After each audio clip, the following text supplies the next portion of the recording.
नमस्कार। उत्तराखंड मुक्त विश्वविद्यालय के गृह विज्ञान से मैं डॉक्टर प्रीति बोरा आपका इस व्याख्यान श्रृंखला उत्तराखंड के पारंपरिक खाद्य में स्वागत करती हूँ। शिक्षार्थियों, इस व्याख्यान श्रृंखला के अंतर्गत हम उत्तराखंड के पारंपरिक खाद्य पदार्थों जैसे यहाँ के मोटे अनाज, यहाँ की दालें, यहाँ के साग सब्जियाँ और मसाले, इन सब के बारे में चर्चा कर रहे हैं। तो इसी क्रम में आज एक बहुत ही महत्वपूर्ण जो यहाँ का मोटा अनाज है, झंगोरा, उसके बारे में हम बात करेंगे, जिसको हम सावा भी कहते हैं और इंग्लिश में इसका नाम है बार्नयार्ड मिलेट। झंगोरा या पहाड़ी झंगोरा यह उत्तराखंड के हिमालयी क्षेत्रों में उगाए जाने वाला एक बहुत ही लोकप्रिय और पौष्टिक मोटा अनाज है और मूलतः इसको चावल के विकल्प में इस्तेमाल किया जाता है और इस तरह से इसका उपयोग कई विभिन्न व्यंजनों में किया जाता है।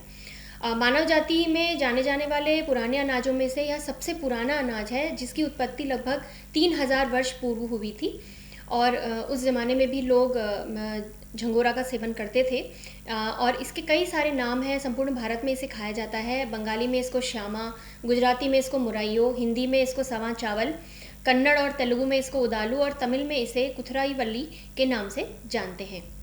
इसका वैज्ञानिक नाम इचिनियोक्लोआ एस्कुलेंटा है और मुख्य रूप से यह खाने की फसल के तौर पे इस्तेमाल किया जाता है और इसको जो उगाना है यह बहुत आसान है। बहुत ही कम मेहनत में इसको उगाया जा सकता है। कम उपजाऊ रेतीली दोमट मिट्टी में भी इसको उगाया जा सकता है।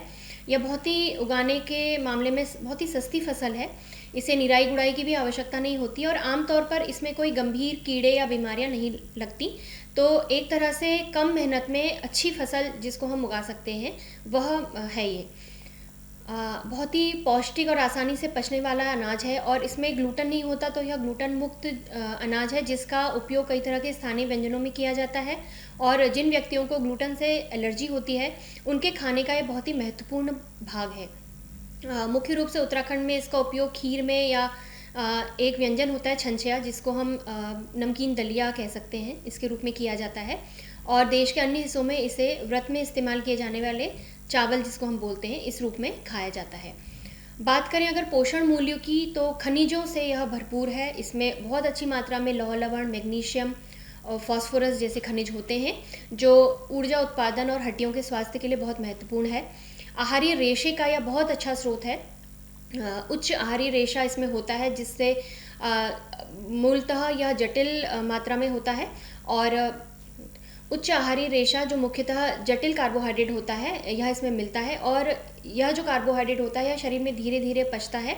तो मधुमेह के रोगियों के लिए और उच्च रक्त शर्करा का स्तर जिनको होता है उसको नियंत्रण रखने के लिए यह बहुत मदद करता है। इसमें विटामिन बी कॉम्प्लेक्स विटामिन बहुत सारे होते हैं। जैसे मैंने बताया कि इसमें ग्लूटन नहीं होता, तो ग्लूटन असहिष्णुता या सीलिएक स्प्रू वाले जो रोग से जो ग्रस्त लोग होते हैं उनके लिए बहुत ही सुरक्षित और पौष्टिक अनाज का विकल्प है। अन्य अनाजों की तुलना में इसमें कैलोरी भी कम होती है, तो वज़न प्रबंधन के लिए भी यह बहुत अच्छा विकल्प है। बहुत अच्छी मात्रा में इसमें एंटीऑक्सीडेंट्स होते हैं जैसे quercetin, curcumin, gamma amino butyric acid, beta glucan जैसे फाइटोकेमिकल्स होते हैं इसमें। तो यह शरीर की रोग प्रतिरोधक क्षमता को मजबूत करते हैं और शरीर को संक्रमण से लड़ने में मदद करते हैं। इसके कई सारे स्वास्थ्य लाभ हैं, जैसे पाचन और चयापचयी स्वास्थ्य के लिए बहुत अच्छा है। झंगोरा में उपस्थित उच्च घुलनशील और अघुलनशील रेशा जो है वह स्वस्थ पाचन को बढ़ाता है, कब्ज को रोकने में मदद करता है, सटाइटी की फीलिंग यानी परिपूर्णता का अनुभव कराता है जो वजन प्रबंधन में सहायक होता है। इसका ग्लाइसेमिक इंडेक्स बहुत कम होता है। ग्लाइसेमिक इंडेक्स वह इंडेक्स होता है जो किसी भी खाद्य पदार्थ की उसकी रक्त शर्करा को बढ़ाने की टेंडेंसी को बताता है। तो इसका ग्लाइसेमिक इंडेक्स कम है, यानी यह शरीर में रक्त शर्करा को बहुत तेज़ी से नहीं बढ़ाता और उसकी बहुत तेज़ी से गिरावट को भी रोकने में मदद करता है। तो मधुमेह के रोगियों के लिए यह बहुत अच्छा उत्कृष्ट अनाज है। आंतों के स्वास्थ्य के लिए भी यह उपयोगी है। इसका उपयोग हम प्रीबायोटिक के रूप में करते हैं। प्रीबायोटिक वह कंपोनेंट होते हैं जो हमारे शरीर के आंत में मिलने वाले जो गुड बैक्टीरियाज होते हैं उनके पोषण में मदद करते हैं। तो यह एक बहुत अच्छा प्रीबायोटिक के रूप में भी काम करता है। पोषक तत्वों से भरपूर होता है और सुरक्षात्मक इसका कार्य होता है, यानी रोगों से लड़ने में मदद करता है। अच्छे खनिज होते हैं इसमें जैसे लौह तत्व, कैल्शियम, मैग्नीशियम। तो यह हड्डियों की मजबूती, ऊर्जा के स्तर और शरीर के समग्र कार्य के लिए आवश्यक है। इसका प्रोटीन लेवल भी अच्छा होता है, तो यह मांसपेशियों की मरम्मत, प्रतिरक्षा प्रणाली को मजबूत करने और समग्र स्वास्थ्य के लिए अच्छा होता है। चूँकि इसमें एंटीऑक्सीडेंट बहुत अच्छे होते हैं, तो यह जो शरीर का ऑक्सीडेटिव स्ट्रेस होता है उसको कम करता है, इन्फ्लेमेशन यानी सूजन को कम करता है, और जो दीर्घकालिक बीमारियां होती हैं जैसे डायबिटीज़ है या हृदय रोग हैं उनके जोखिम को भी कम करता है।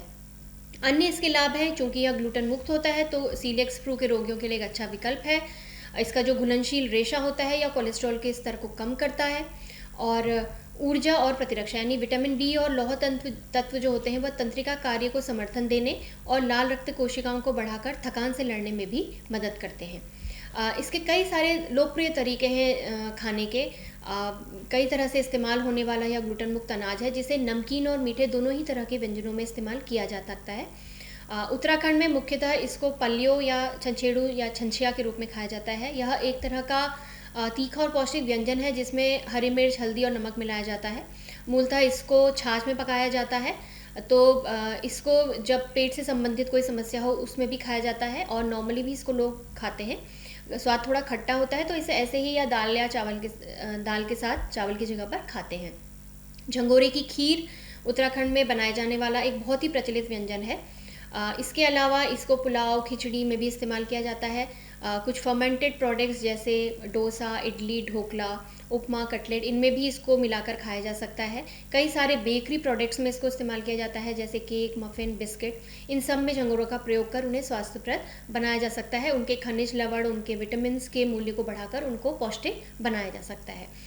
इस पिक्चर में आप देख सकते हैं कि कैसे झंगोरे को जो अलग अलग व्यंजनों में है उसमें इस्तेमाल करके उनके पौष्टिक मूल्य को बढ़ाया जा सकता है और उनको इस्तेमाल किया जा सकता है।